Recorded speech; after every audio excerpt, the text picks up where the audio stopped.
अजय शुक्ला जी, आपने चंडीगढ़ में देखा किसान आए किस तरह बर्बरता की जा रही थी आसपास के इलाकों में, आप वहां पे देख रहे थे।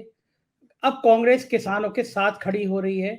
क्या इस तरह किसानों से व्यवहार उचित है? आंसू गैस के गोले चलाए जा रहे हैं। किसान भी इतने मजबूत हैं, गोला गिरता है ऊपर ठंडे ठंडे पानी की बोरी डाल देते हैं, पानी से भीगी हुई बोरी डाल देते हैं। इतनी बहादुरी दिखा रहे हैं, लेकिन सरकार का जो ये रवैया है, अजय शुक्ला जी, क्यों सरकार ऐसा कर रही है? डरी हुई सरकार और क्या करती है। जब डर रही हो, जब उसे लग रहा हो कि उसका सिंहासन डोल रहा है, तो उस स्थिति में वो इसी तरह की हरकतें करती है। मैं कल रात को भी गया था, आज सुबह भी गया था, और जो हालात वहां देखे, जिस तरह लग रहा है, मैंने अपनी जिंदगी में नहीं देखा था। मुझे लग रहा था कि जैसे मैं किसी इंटरनेशनल बॉर्डर पे आ गया हूं और यहां दूसरी तरफ इतनी युद्ध चल रहा हो, सेना उस तरह से तैयार। मेरे घर से 38 किलोमीटर की दूरी पर है। मैं मतलब अजीब सी स्थिति मैं देख करके दंग था कि ऐसी स्थिति मैंने कभी नहीं देखी थी। और जिस तरह की हालत देख रहा हूं, मुझे लग रहा है कि हम किस हिंदुस्तान में रह रहे हैं। इस तरह तो इतनी बुरी तरीके से तो बर्बरता अंग्रेजी हुकूमत में भी नहीं हुई थी। और जिस तरीके से कर रहे हैं, वो क्या मांग रहे हैं आपसे? कोई आपसे वो नहीं मांग रहे हैं। आपसे चर्चा हुई थी, आपने वायदा किया था, 2 साल से अधिक हो चुका है, दे दीजिए। लेकिन नहीं साहब, उसकी तो कोई बात नहीं। बात आती है कि स्वामीनाथन आयोग की रिपोर्ट। अरे साहब, आपको ज्यादा कुछ नहीं करना है।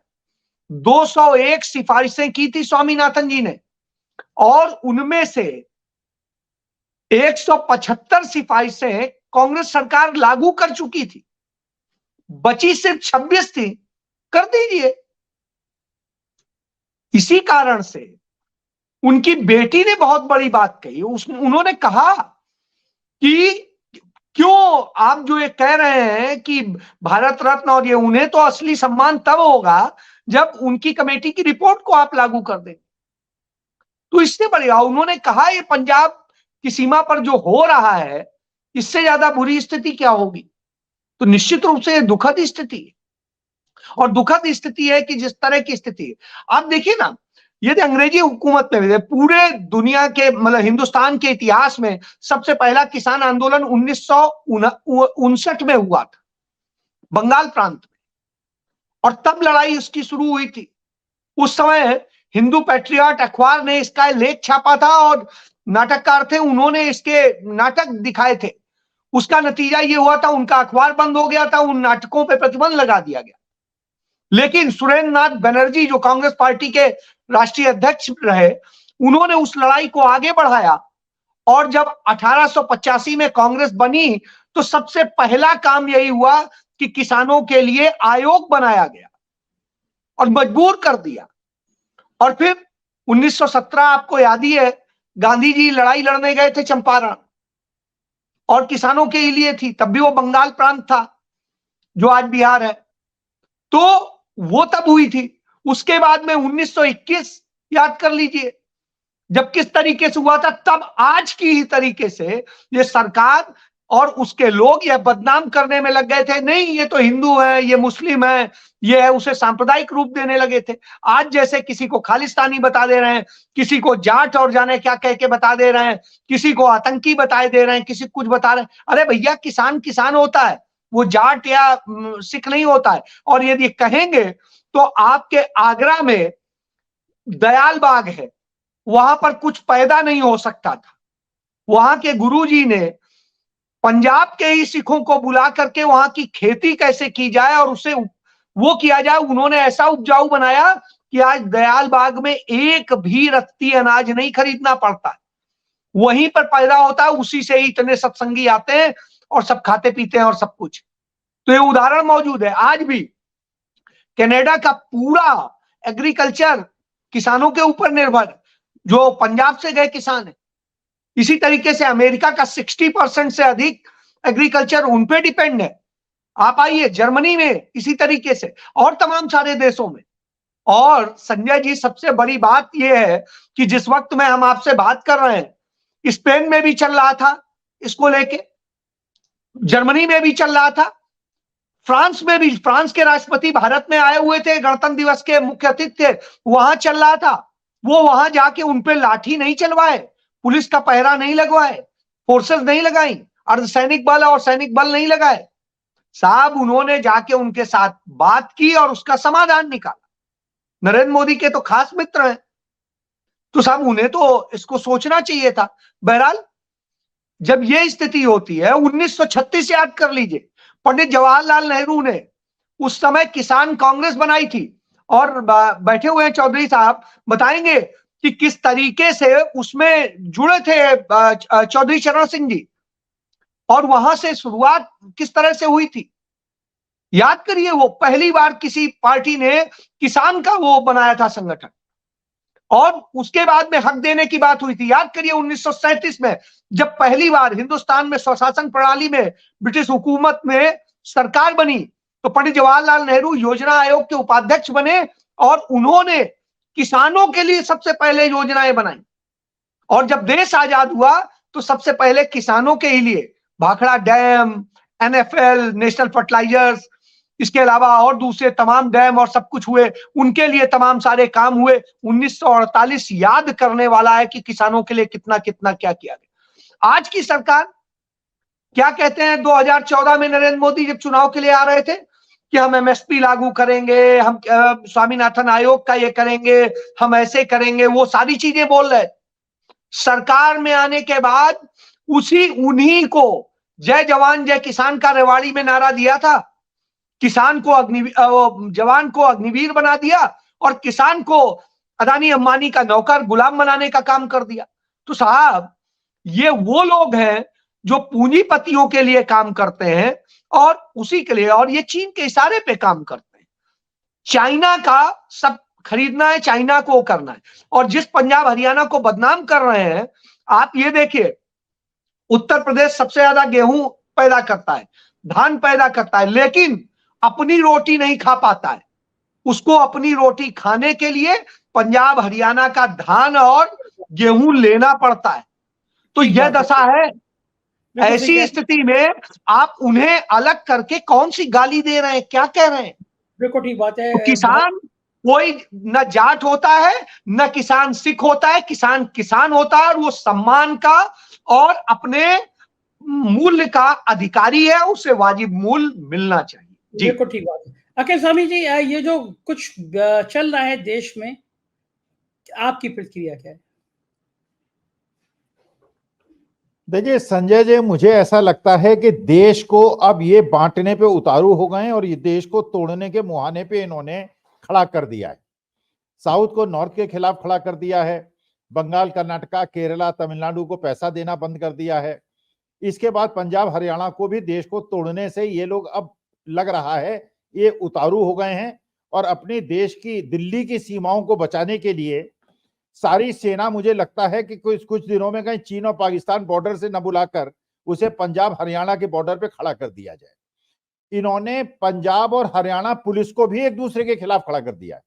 पंजाब पुलिस ने कहीं नहीं रोका अन्नदाता को, अन्नदाता पहुंच गया सीमा तक, और हरियाणा पुलिस ऐसा बिहेव कर रही है जैसे वो चीन की सेना हो। देखिए मैं संजय जी विश्लेषण कर रहा था, 5 लोगों को भारत रत्न मिला है, और एक चर्चा हो रही थी, आपके कार्यक्रम में भी हो रही थी, इनमें से अगर 3 जो नियम है उसके अनुसार 3 को दिया जाए, 2 का वापस लिया जाए, तो किनका वापस होना चाहिए? जैसे अजय जी ने कहा, स्वामीनाथन जी की पुत्री ने बड़ा स्पष्ट कहा, ये किसान हैं, ये अन्नदाता हैं, और इनको टेररिस्ट की तरह आप ट्रीट करना ये गलत है। स्वामीनाथन जी के भारत रत्न को रिटेन किया जाए, और मेरी आज उनके बेटी के प्रति मेरा श्रद्धा भाव बढ़ गया।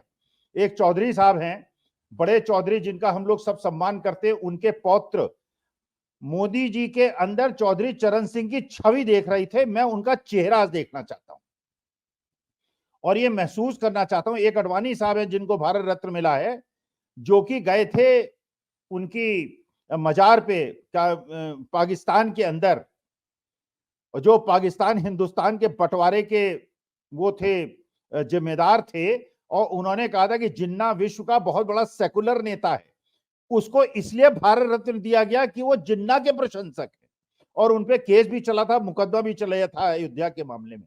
तो ये निर्णय लेना थोड़ा सा आसान है कि इसका भारत रत्न कौन डिजर्व करता है। खैर चौधरी चरण सिंह डिजर्व करते हैं, लेकिन जयंत चौधरी को अगर मेरठ और मुजफ्फरनगर वाले अपने क्षेत्र में घुसने देते हैं तो मैं, क्योंकि मेरठ का रहने वाला हूं, मेरे को लगेगा कि मेरे क्षेत्र ने उचित नहीं किया। इन किसानों के जो चेहरे पे घाव हैं, इसका उत्तरदायित्व उत्तर प्रदेश के किसानों पर भी होगा।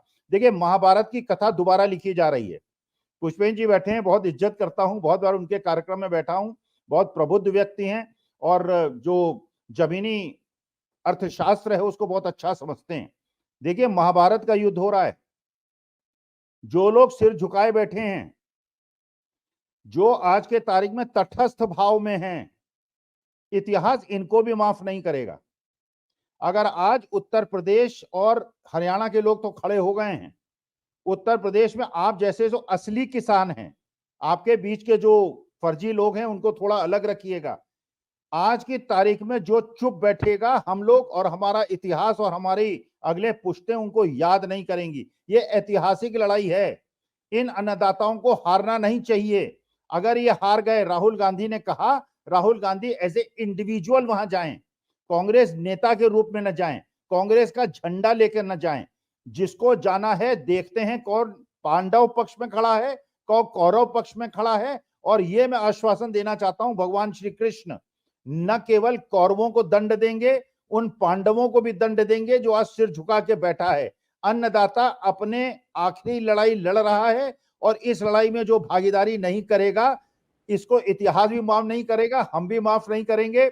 मेरा उम्र हो गई है, लेकिन दिल्ली के आसपास जिस दिन किसान पहुंचेंगे, अन्नदाता पहुंचेंगे, आश्वासन देता हूं कम से कम 5 बार वहां जाऊंगा, जो कर सकूंगा करूंगा, क्योंकि अन्नदाता का साथ जो नहीं देगा वो देश का साथ नहीं देगा और उसको मैं राष्ट्रभक्त मानने से इनकार कर दूंगा। बिल्कुल ठीक बात है, बहुत अच्छी बात है। किसानों का साथ, अन्नदाताओं का साथ सबको देना ही चाहिए। सुनील शुक्ला जी, सरकार जो कर रही है उस पर आपकी टिप्पणी। धन्यवाद संजय जी। सरकार जो कर रही है, दुनिया के किसी देश, किसी कोने की सरकार अपने किसानों के साथ ऐसा नहीं कर रही है। किसी भी लोकतांत्रिक देश में जो आज हमारे देश की सरकार किसानों के साथ कर रही है, स्वीकार्य नहीं है। ऐसा नहीं है कि केवल हिंदुस्तान में ही किसान उत्तेजित है। पश्चिमी यूरोप के तमाम देशों में किसान उत्तेजित है। तमाम, जर्मनी है, फ्रांस है, इटली है, हंगरी है, पोलैंड है, तमाम देशों में किसान उत्तेजित है। लेकिन उन किसानों को प्रदर्शन करने से कभी किसी ने रोका नहीं। किसानों की मांगों को सरकारों ने कायदे से सुना है। उनकी जिन सब्सिडी को घटाने की बात की गई थी, उन सब्सिडी को बहाल किया। जर्मनी में आप याद, अगर आपको जानकारी होगी, जर्मनी में किसानों को अलग से डीजल दिया जाता है, एग्रो डीजल कहते हैं उसको। उसमें सब्सिडी मिलती है किसानों को। अपने वित्तीय घाटे को कम करने के लिए सरकार ने उस सब्सिडी को घटाने की बात कही। किसान उत्तेजित हो गए। मुख्य बर्लिन शहर में प्रदर्शन किया किसानों ने, पेरिस में प्रदर्शन किया फ्रांस में किसानों ने। कोई ऐसा नहीं कि उनको हरियाणा में, अंबाला में और यहाँ पर रोक लिया गया। प्रदर्शन किया, पुलिस देखती रही, कुछ लोग पकड़े गए, ले जाकर उनको छोड़ दिया गया। लेकिन उनको प्रदर्शन करने से रोक लिया गया, वैसे तो नहीं हुआ। आप ये कह सकते हैं कि साहब हो सकता है कि उनकी संख्या बहुत कम होती हो, ऐसा भी नहीं है। और पेरिस और बर्लिन में इतनी चौड़ी-चौड़ी सड़कें नहीं है जो हमारे यहाँ दिखाई पड़ती हैं। उन सड़कों पर भी लोगों ने प्रदर्शन किया। लोग, वहां के किसान अपने उपज को सड़क पर फेंक के चले गए।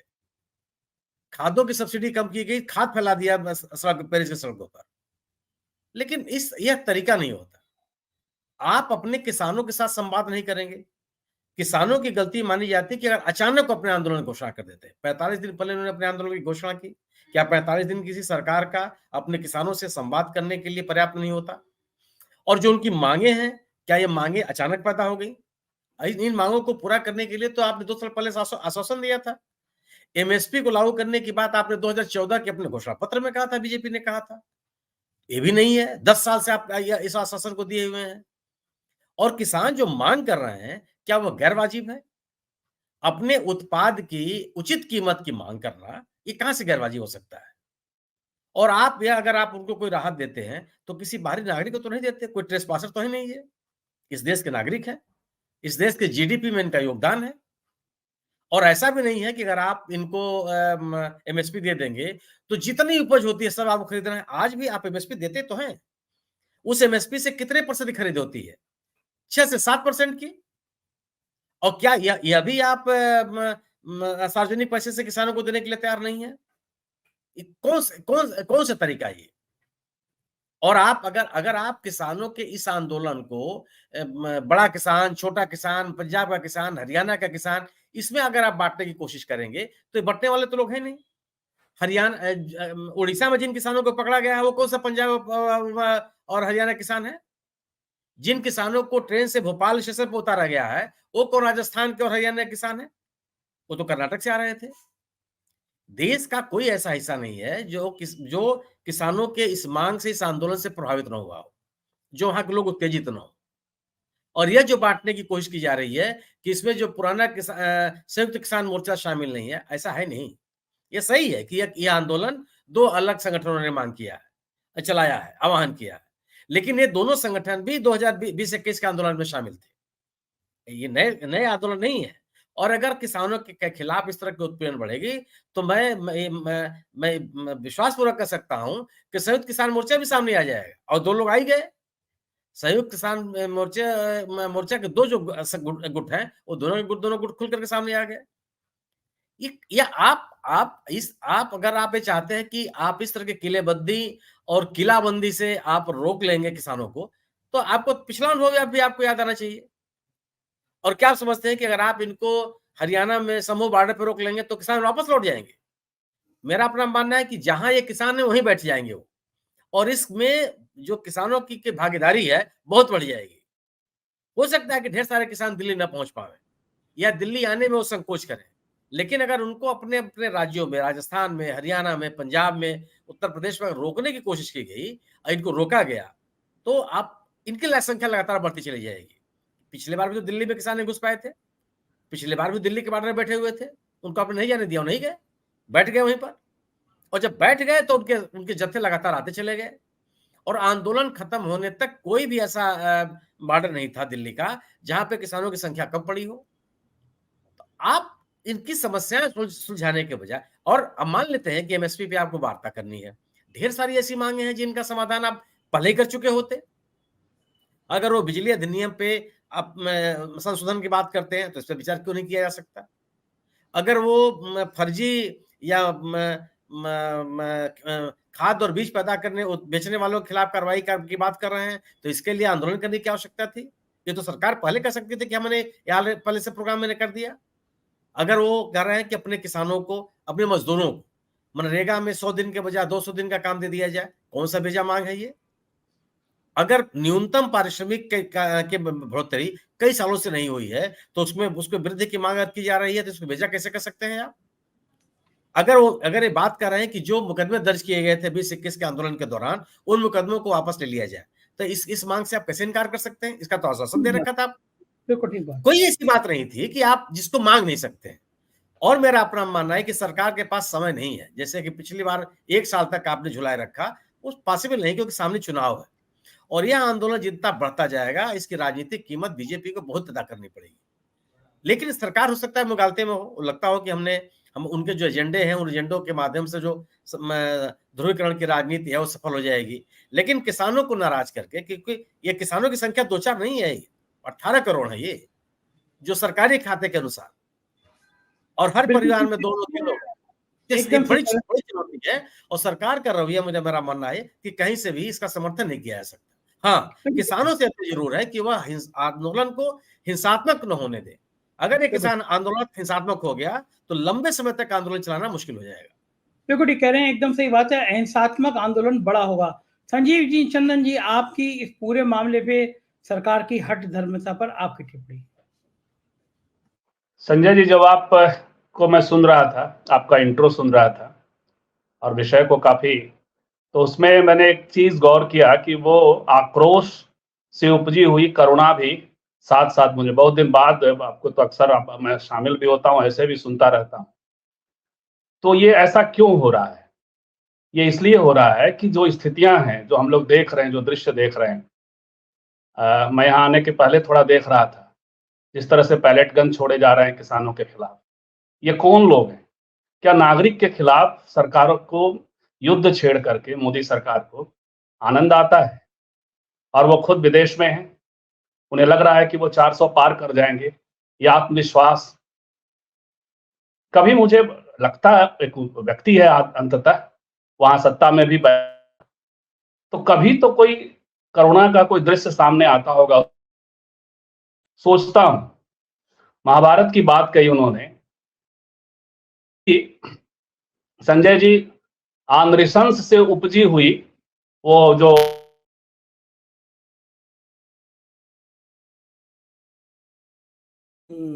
शायद इंटरनेट का कनेक्शन गड़बड़ हो गया है संजीव चंदन जी। संजीव जी आवाज आ रही है आपको? जी अब शायद ठीक हो। जी जी जी हाँ, बताइए शुरू। जी जी, तो मैं ये कह रहा था कि कहीं तो एक ऐसा, मतलब आप एक व्यक्ति के तौर पे भी फंक्शन करते हैं, सिर्फ स्टेट पावर की तरह फंक्शन नहीं करते, तो कहीं तो कोई नृशंस के बाद भी अहिंसा का एक भाव आता होगा। ये वही किसान है जो आपके लिए, और देश भर में ये तमाम सरकारों ने अब तक जो आती रही हैं उनके सामने किसानों की समस्याएं रही। कांग्रेस ने अपने तरीके से भी डील करने की कोशिश की।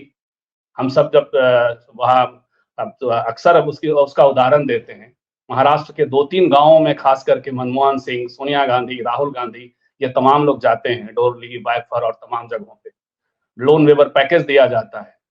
तो ये किसानों की मूल समस्या क्या है? अभी तो मांगे सीधी सीधी हैं। 2021 से ये मांगे आई थी, 3 कानून आपने रिपील किया, एमएसपी की मांग हो रही है, और आप जो है स्वामीनाथन को आप भारत रत्न दे करके ये एहसास देना चाहते हैं या ऐसा मानकर चलते हैं कि किसान खुश होकर आपको 400 पार लेकर चले जाएंगे। मतलब आपने स्वामीनाथन की पूजा कर दी, उसको जिसको कहते हैं, मैं तो अक्सर कहता हूं कि आरएसएस और बीजेपी के लोगों ने जिसकी पूजा कर दी उसकी हत्या कर दी, चाहे वो बाबा साहब अम्बेडकर हो। ये कहते भी हैं अक्सर, ये कहते हैं कि हमने बुद्ध को नहीं बख्शा, बुद्ध को हमने अपना लिया, तो ये सब कौन लोग हैं? तो ये इनकी पद्धति है। तो स्वामीनाथन जी को उन्होंने अवार्ड दे दिया, लेकिन क्या ये विचार करेंगे, जो मांग कोई जायज मांग है, कि आखिर किसान किसानी के बाद जब थकता है उसके पास कौन सी व्यवस्था होती है?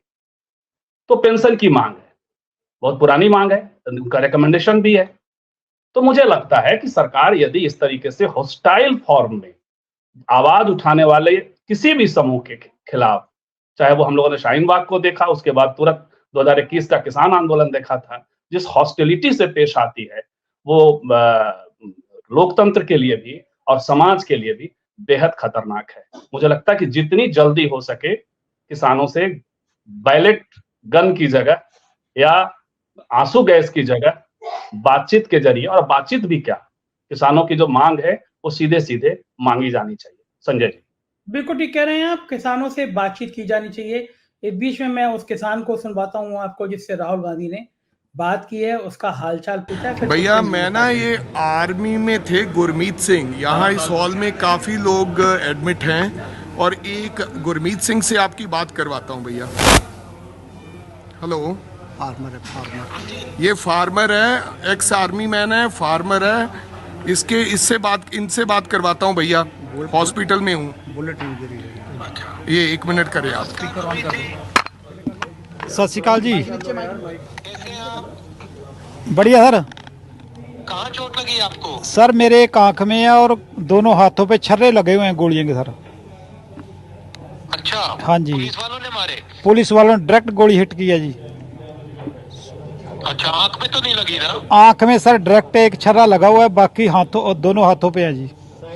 अरे भाई, आपकी आंख दिख रहा है आपको ठीक से या नहीं, आंख डैमेज हो गई है? नहीं डैमेज तो नहीं है सर, ऊपर जो पलक होती है उसके ऊपर ही चोट है, बाकी आंख का बचाई है। अभी डॉक्टर साहब आए नहीं है, चेकअप होगा अभी। अच्छा है। हाँ जी, बचाई है फिलहाल आंख का जी।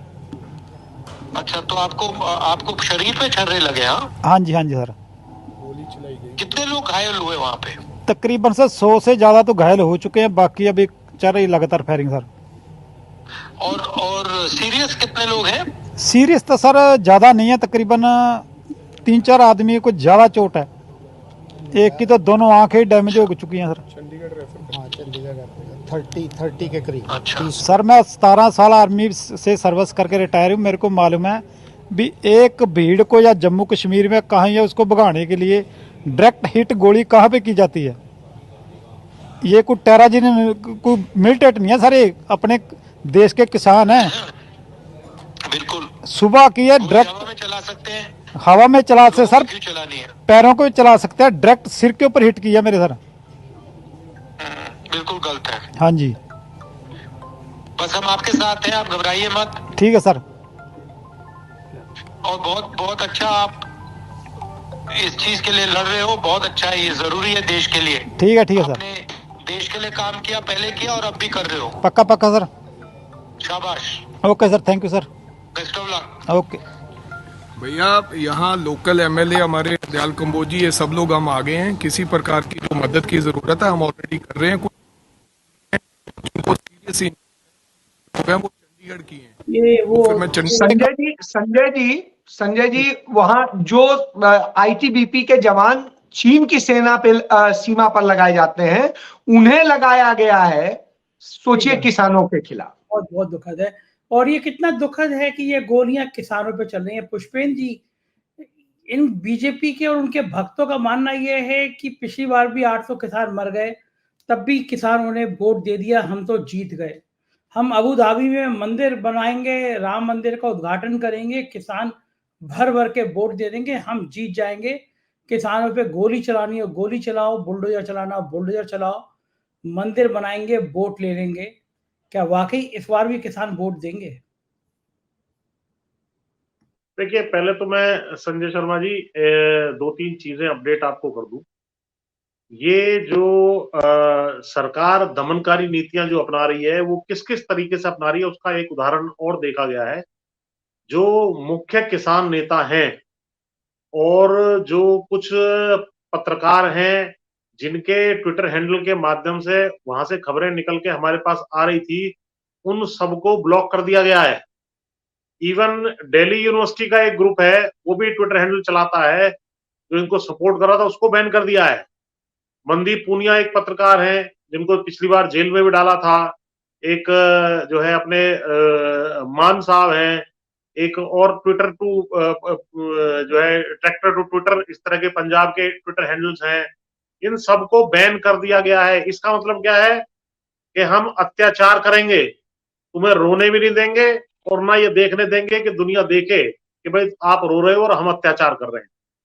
आज की तारीख में जो सोशल मीडिया का है या आपके प्रतिष्ठित जैसे आपके चैनल्स हैं, उनके माध्यम से खबर नहीं रुकेगी किसी हालत में भी, और इंटरनेशनल लेवल पे ये जा रही है। कल मैं आपको बता दूं, बीबीसी वर्ल्ड न्यूज का जो न्यूज आवर मेन प्रोग्राम होता है, उन्होंने मेरा खुद इंटरव्यू लिया था, जो शाम को चला था 8 बजे। तो ये सारी चीजें अखबारों के माध्यम से, सोशल मीडिया के माध्यम से ये रुकेंगी नहीं। आप कहां तक ट्विटर हैंडल जो है ब्लॉक करोगे? अब दूसरी बात, जिस प्रकार से इन्होंने एक इंटरनेशनल किस्म का बॉर्डर बना दिया है, ये इसको अनप्रेसिडेंटेड है, अभूतपूर्व है। ऐसी प्रेसिडेंट और ऐसा जो है हम जो है यहाँ पर वो डाल रहे हैं कि भाई कोई भी राज्य कभी भी अपने आप की घेराबंदी कर ले। उड़ीसा कल को अपनी घेराबंदी कर ले, आपकी फौज को वहां जाने ना दे। आप मणिपुर अपनी घेराबंदी करके कुछ और डिक्लेयर कर दे। आप देश को तोड़ने की बात कर रहे हैं। वहां के नागरिक यहाँ क्यों नहीं आ सकते? कल को पंजाब वाले कहते हैं हम सारा बॉर्डर सील कर रहे हैं और यहाँ से हम आर्मी को वहां कश्मीर तक नहीं जाने देंगे, तब क्या स्थिति होगी? 4 दिन पहले तो पार्लियामेंट में खड़े होकर ये कह रहे थे, जब नॉर्थ साउथ की एक बात आई थी कि भाई कोई भी राज्य जो है वो देश का हिस्सा है और राज्य दूसरे के खिलाफ इस तरह की बातें नहीं कर सकते हैं। इस तरह की बात प्रधानमंत्री जी ने कही थी, लेकिन ग्राउंड पे क्या स्थिति है? आज 200 किलोमीटर दूर दिल्ली से अभी किसान है, आपने डर के मारे सारे दिल्ली को ऐसा किला बना दिया, सारे यहाँ नागरिक परेशान हो रहे हैं। अरे 200 किलोमीटर दूर है। कुछ लोग तो समझते हैं शायद किसान आ चुके हैं यहाँ पर, किसान यहाँ नहीं आए हैं। और इस कॉल की जो कहानी है, वो 2 साल पहले जब आंदोलन हुआ था, आपने कहा था भाई गलती हो गई, समझा नहीं पाया, मैंने तीनों कृषि कानून वापस ले लिए। और एमएसपी की लीगल गारंटी के विषय में चर्चा हुई थी, अन्य मुद्दों पर चर्चा हुई थी, मुकदमे वापसी पर चर्चा हुई थी, कर्जा माफी पर चर्चा हुई थी। तमाम चर्चा करके एक कमेटी इन्होंने कहा था कि हम बना रहे हैं, इसके माध्यम से सारी समस्याएं आपकी हल की जाएंगी।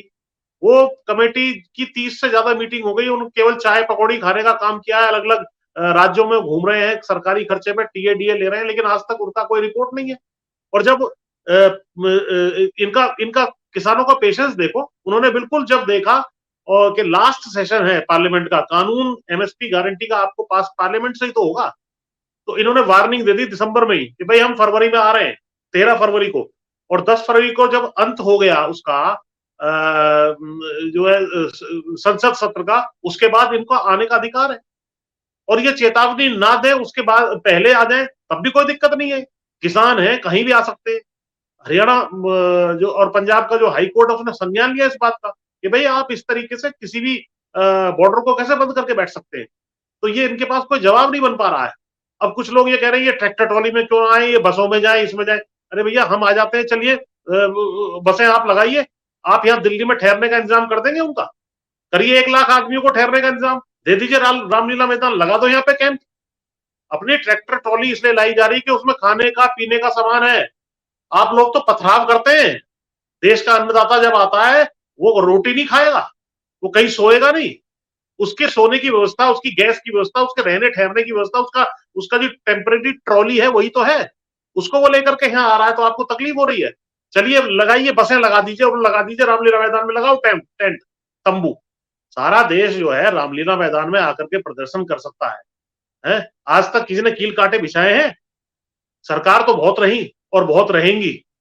आपको 5 साल के लिए ड्राइवर बनाया गया है गाड़ी का। इसका अर्थ ये नहीं है कि आपसे कोई बीच में प्रश्न नहीं पूछेगा, गाड़ी को आप कहीं गड्ढे में डाल दो। तो ये जो हरकतें, कील कांटे बिछाए जा रहे हैं, अरे ड्रोन से हमले हो रहे हैं, और ड्रोन से भी हमले रात को भी चले। जब किसान वहां से पीछे हट गए तो क्या कारण था? आपने सोते हुए किसानों के ऊपर भी हजारों ड्रोन वहां जो है उनके ऊपर डालने का काम किया। लेकिन किसानों को आप थका नहीं पाएंगे, ना ही झुका पाएंगे इस तरीके से। किसानों ने एक नई चीज इजाद कर ली। आज बसंत पंचमी का दिन है, उन्होंने भी पतंगे उड़ा दी। आज तुम्हारी हिम्मत क्यों नहीं हो रही ड्रोन उड़ाने की? उनकी 10 रुपए की पतंग में आपका 5 लाख का ड्रोन नीचे गिर जाएगा। इलाज सब चीजों का जानते हैं।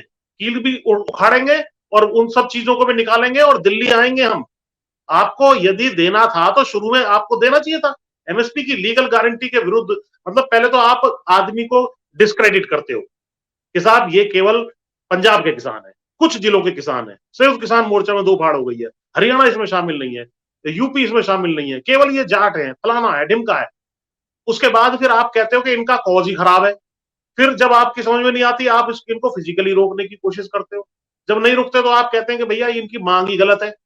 मांग के विषय में पूरा नैरेटिव कल से मैं देख रहा हूं तो सारा हिंदुस्तान बर्बाद हो जाएगा एमएसपी की लीगल गारंटी यदि दे दी, और सारा का सारा जो है बजट खत्म हो जाएगा इस देश का। बहुत बड़ा आर्थिक बोझ पड़ जाएगा, कोई सरकार इसको कर नहीं सकती।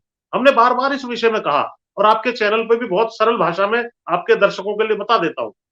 देखिए, एमएसपी की लीगल गारंटी जो मेन मांग है वो ये है कि सीएसीपी एक संस्था है सरकार की जो commission for agriculture cost and prices है, जो ये निश्चित करती है कि इस फसल को उगाने में इतना खर्चा आता है, उसके ऊपर 50% प्रॉफिट मिलना चाहिए। ये रिकमेंडेशन स्वामीनाथन आयोग की है।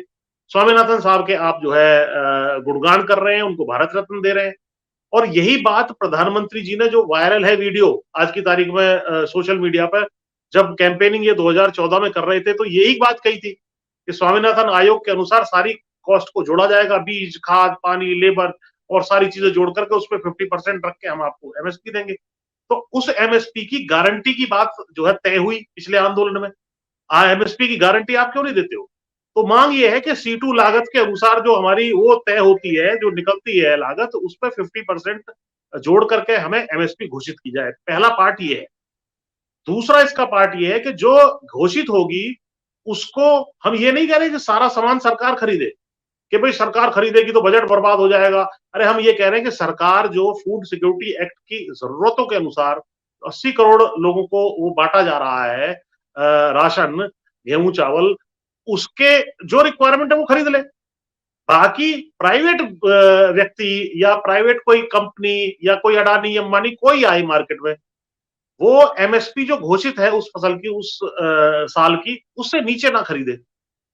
वो पैसा तो आपको नहीं देना है, वो आएगा मर्जी से, जब मार्केट में आएगा खरीदेगा, खरीद लेगा, नहीं खरीदेगा कोई बात नहीं है।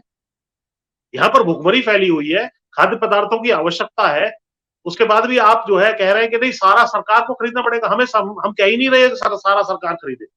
और इसमें भी जो गणित बताया गया है 10 लाख करोड़ का, उसको मैं थोड़ा समझाऊंगा।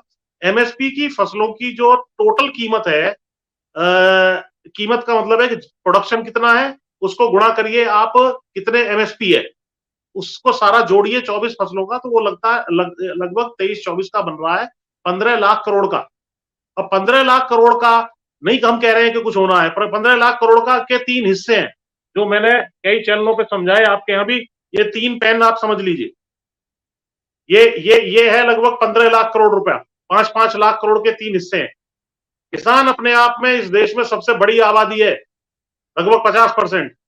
वो लगभग जो है 5 लाख करोड़ की फसल खुद अपने घर में कंज्यूम कर लेता है, या पशु आहार में कंज्यूम करता है, या उसको बीज के रूप में कंज्यूम करता है, या जो गांव में रहे उनको मालूम है कि आपस में एक्सचेंज हो जाती है, मैंने तुम्हें दाल दे दी, तुमने मुझे धान दे दिया, या कोई और चीज दे दी, या लेबर के रूप में भी पेमेंट होता है इसका, कि लेबर को जो है हमने धान से या चावल से दे दिया, पेमेंट उसका हो गया।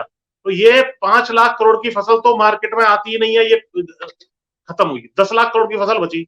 अब इस 10 लाख में से 5 लाख करोड़ की फसलें पहले ही सरकार खरीद रही है, गन्ना समेत, जो इनको फूड सिक्योरिटी एक्ट के लिए चाहिए। ये इसके ऊपर एमएसपी की कोई जरूरत नहीं है, एमएसपी पर ही बिक रहा है, ये भी खत्म हो गई। केवल 5 लाख करोड़ की फसल बची है। अब ये 5 लाख करोड़ की जो फसल है, ये यहां से यहां तक जो है 5 लाख करोड़ है, इसमें से ये जो पोर्शन लगभग 30% है, ये प्राइवेट वाला जो खरीदता है, लगभग औसतन हमने कैलकुलेट किया है 30% कम खरीदता है। यानी हमें जो पैसा इतना मिलना चाहिए था, वो हमें ये इतना पैसा मिलता है।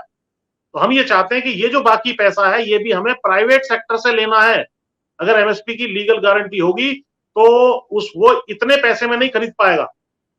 वो ये 3,000 रुपए अगर प्रति कुंटल में मान लूं किसी की फसल, तो 3,000 की जगह 2,000 में खरीद रहा है, 1,000 रुपए जो ऊपर बचा वो हमें दे देगा। तो उससे क्या तकलीफ है इनको?